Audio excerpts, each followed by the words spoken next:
Olá, tudo bem? Sou o professor Marcos José Novakoski e, em matemática, vamos realizar um estudo introdutório envolvendo progressão aritmética, ou PA.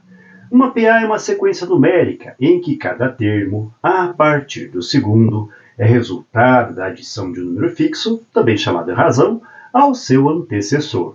Aplicações envolvendo progressões aritméticas normalmente estão vinculadas a funções afim ou de primeiro grau, com domínio discreto.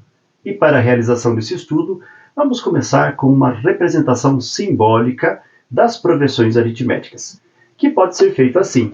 Vamos considerar então uma sequência em PA com A1, A2, A3 e assim sucessivamente, até obtermos o termo geral ou AN. Cada um desses pequenos números representados na sequência é chamado de índice e tem por objetivo representar um termo qualquer na sequência. Podemos também considerar a seguinte sequência numérica, com os números 2, 5, 8, 11 e 14, que é uma PA crescente infinita, uma vez que o número de termos é pré-determinado. Agora, se observarmos com um pouquinho de cuidado, vamos verificar que, somando-se 3 unidades ao número 2, vamos obter o número 5.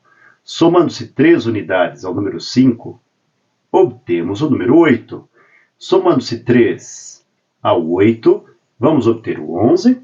E somando-se 3 ao 11, vamos obter o 14. O número 3 aqui é o número fixo já mencionado, ou seja, a razão, que também pode ser pré-determinada da seguinte maneira.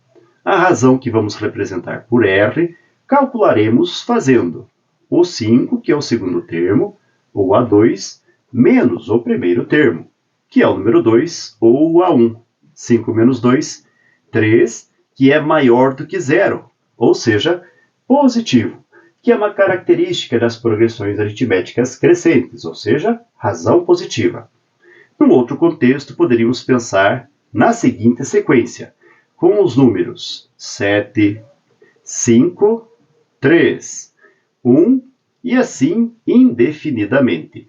As reticências aqui em nossa progressão significam que ela é uma progressão aritmética infinita, também decrescente, e ao se calcular a razão, vamos obter, do mesmo modo que fizemos anteriormente, com o segundo termo 5, menos o primeiro termo, que é 7. Vamos obter então 5 menos 7, menos 2, que é um número menor do que zero, ou negativo, e é uma condição para as progressões aritméticas decrescentes, ou seja, a razão negativa. Já numa outra situação, nós podemos apresentar a progressão com os números 2, 2, 2 e assim sucessivamente. Essa aqui é uma progressão aritmética constante. Para calcular a razão, vamos fazer o segundo termo também, 2, menos o primeiro termo, 2. E 2 menos 2 é zero, que é uma razão nula e uma condição para as progressões aritméticas constantes. Descrevendo o que fizemos em termos de cálculo de razão, então nós fizemos o A2, ou seja, o segundo termo, menos o A1, que é o primeiro termo. E podemos também realizar a representação de um modo geral, um modo um pouco mais amplo. Fazendo assim, vamos considerar o termo geral AN menos o seu antecessor, AN menos 1, para o cálculo de uma razão. E assim nós temos uma das nossas primeiras generalizações ou modelo matemático vinculado a esse estudo. E já que mencionamos o termo geral de uma PA, pode ser necessário calcularmos justamente o termo geral de uma progressão aritmética. E para o cálculo do termo geral, podemos, aqui em nosso estudo, nos servir da primeira sequência numérica que exemplificamos, considerando o A1, que é o primeiro termo, dado pelo número 2. Depois, o A2, que é o segundo termo, como sendo o A1, número 2, mais a razão aparecendo uma vez, ou seja, vezes 1. 3 vezes 1 é 3, mais 2, 5. Já o A3 pode ser representado como sendo o A1, 2, mais a razão e mais a razão, ou seja, mais a razão multiplicado por 2. 3 vezes 2, 6, mais 2, 8. E assim nós prosseguimos, até obtermos o termo geral AN que desejamos. E seguindo os modelos anteriores, podemos dizer que o AN pode ser representado por A1 mais a razão que multiplica. Vamos observar os 3 termos anteriores. No A3, com o índice 3, multiplicamos a razão por esse índice menos 1, ou seja, 3 menos 1, que é o 2. Já no A2, nós multiplicamos a razão por esse índice menos 1, ou seja, por 1, fazendo 3 vezes 1. Já no A1, melhorando um pouco sua representação, vamos ter 2 mais a razão vezes 0, e 3 vezes 0 é 0, mais 2, 2. Então, o A1 com o índice 1, a razão vai ser multiplicada por esse índice menos 1, ou seja, 1 menos 1, que é 0. Já no AN, então, podemos representar como sendo AN igual a 1 mais a razão vezes N menos 1, ou seja, o índice menos 1. E assim nós obtemos de modo intuitivo o termo geral para as progressões aritméticas. E vamos aproveitar que estamos estudando os 3 termos iniciais da primeira progressão numérica que apresentamos e destacá-los aqui. O número 2, o número 5 e o número 8.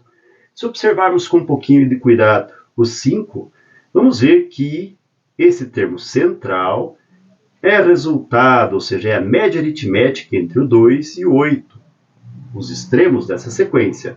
Então, 2 mais 8 gerará o 10, dividido por 2, que é o número 5. Representando, então, 3 termos em progressão aritmética de modo simbólico, podemos ter A, B e C. E destacarmos que o termo central B vai ser resultado da média aritmética entre os extremos A mais C sobre 2. Com mais uma generalização, podemos ser destacada aqui, em uma das propriedades das progressões aritméticas.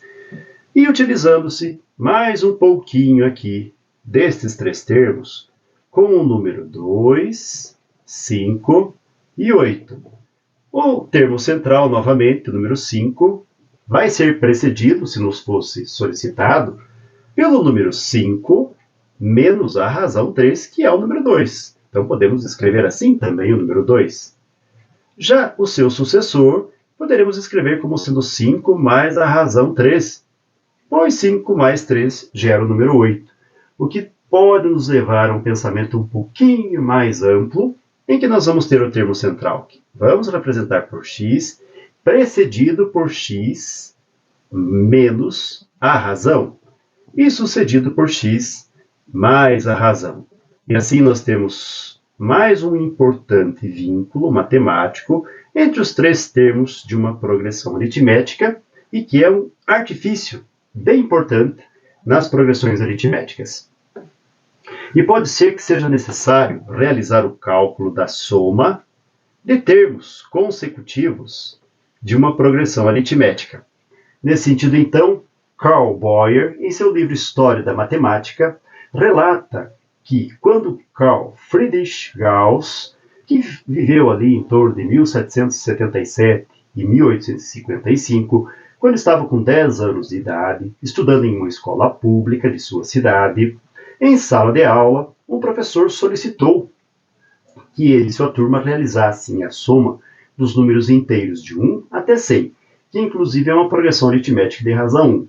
Gauss ponderou um pouco e resolveu o problema da seguinte maneira. Ele considerou o primeiro termo 1 e somou com o último termo 100. Obteve como resultado 101. Percebeu que se somasse o número 2, que é o segundo termo, ao penúltimo termo 99, obteria 101 também.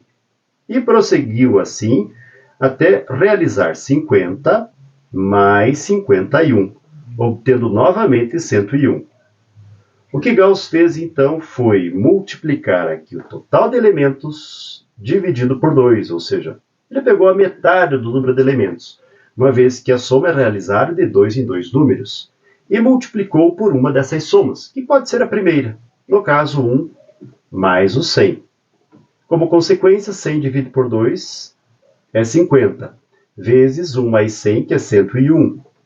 E se multiplicarmos 50 vezes 101, obteremos 5050, que é a mesma soma obtida por Gauss dos 100 primeiros números, de 1 até 100, números esses inteiros. E inspirados por ele, inspirados por Gauss, podemos então, de modo geral, dizer que a soma dos n elementos de uma progressão aritmética pode ser representada pela metade do número de elementos, ou seja, n sobre 2, e multiplicado pelo primeiro termo, A1, mais o termo geral, que é AN. E assim nós podemos obter a soma de quaisquer progressões aritméticas em sequência. Bem, com esse resultado, com essa representação matemática, nós chegamos ao final deste estudo. Desejo para vocês tudo de bom e até a próxima. Tchau!